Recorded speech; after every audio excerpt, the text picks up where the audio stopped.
मायके से पहले ससुराल। भारती जी जब रोटी बना रही थी तभी किसी ने दरवाजे की बेल बजाई।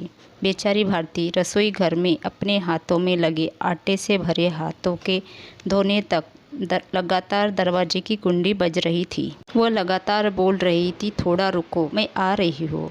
अब इस उम्र में वह भागकर कहाँ जा भी नहीं सकती दरवाज़ा खोलने के लिए। जैसे उसने दरवाज़ा खोला और सामने देखा तो उसकी बेटी आदिति दरवाजे के बाहर खड़ी थी। तब उसे आश्चर्य हुआ कि कुछ बताया भी नहीं, मैंने भी नहीं बुलाया, तो आदिति अचानक कैसे आ गई। अपनी बेटी को देखकर भारती बोली, आने से पहले बताना तो चाहिए था। अकेली ही आई हो क्या? जमाई जी और बच्चे कहाँ है? भारती ने एक साथ कई सारे सवाल किए। तभी आदिति बोली, माँ, क्या कोई अपनी प्यारी इकलौती बेटी का ऐसे स्वागत करता है? मुझे लगा कि तुम मुझे अचानक देखकर बहुत खुश होगी और सबसे पहले मुझे गले लगा लोगी, पर यहाँ तो उल्टा ही हो रहा है। शायद तुम दुनिया की पहली माँ होगी जो बेटी को ससुराल से अपने घर आते देख खुश होने की बजाय चिंता में पड़ गई। क्या मैं अकेली इस घर नहीं आ सकती? क्या हमेशा दामाद और बच्चों के साथ ही आना ज़रूरी है? बोलकर आदिति घर में प्रवेश कर गई और अपना सामान रखकर बोली, भाभी कहाँ पर है? भाभी जल्दी चाय नाश्ता लेकर आओ, आपकी ननद आई है। बहू घर पर नहीं है, अपने मायके गई है। माँ ने कहा, अच्छा इसीलिए तुम घर संभाल रही हो और खाना बना रही हो? माँ, हमारी बहू के तो बड़े ठाठ है। बहू मौज से घूम रही है और सास घर संभाल रही है। देखो ना, अपने बहू के आने से पहले ही खाना बना कर रखा है। उसे घर आकर कुछ भी काम करने की ज़रूरत ही नहीं पड़ेगी। बड़े नसीब लेकर आई है आपकी बहू, और एक मैं हूँ जिसे अब उसकी सास कभी एक गिलास पानी भी नहीं पूछती।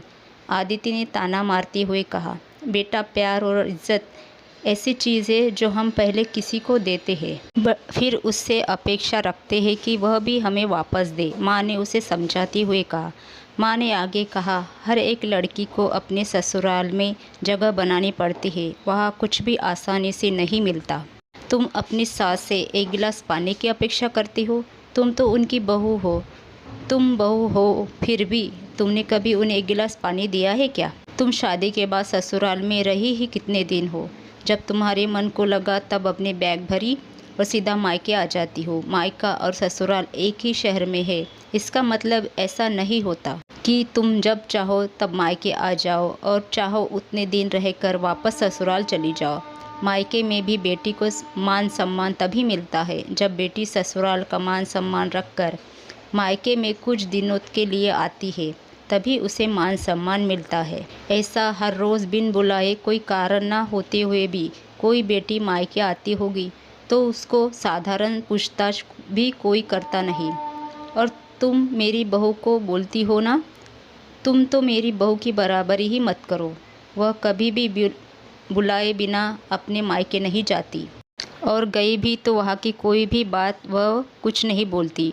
वह जब घर में रहती है तब वह मुझे घर के कोई भी काम को हाथ नहीं लगाने देती। अब मेरी इच्छा से घर के काम कर रही हूँ, वह मुझे काम करने का नहीं कह गई। अपनी बेटी को माँ के सिवाय अच्छा कौन समझ सकता है? मुझे तुम्हारा स्वभाव अच्छी तरह पता है। तुम्हारे ससुराल में सब लोग अच्छे हैं, तुम ही उनके साथ मिलजुल कर रहना नहीं चाहती। ससुराल तो ससुराल होता है और मायका तो मायका होता है। मायके में घर का काम अपनी मर्जी से होता है। ससुराल में सबसे पहले सबका दिल जीतना पड़ता है, सबको अपना बनाना पड़ता है। उसके लिए छोटों से लेकर बड़ों तक सबको प्यार करना पड़ता है। सबकी पसंद नापसंद का ध्यान रखना पड़ता है। सबसे प्यार से बोलकर उन सबको उनके घरों के कामों में मदद करनी पड़ती है। तभी सब लोग घर में आई नई बहू को स्वीकार करते हैं, उसे अपना मानते हैं। तुम जिम्मेदारी लेने के लिए तैयार ही नहीं हो, इसीलिए रोज़ रोज़ मायके चली आती हो। यहाँ आकर भी वही करती हो।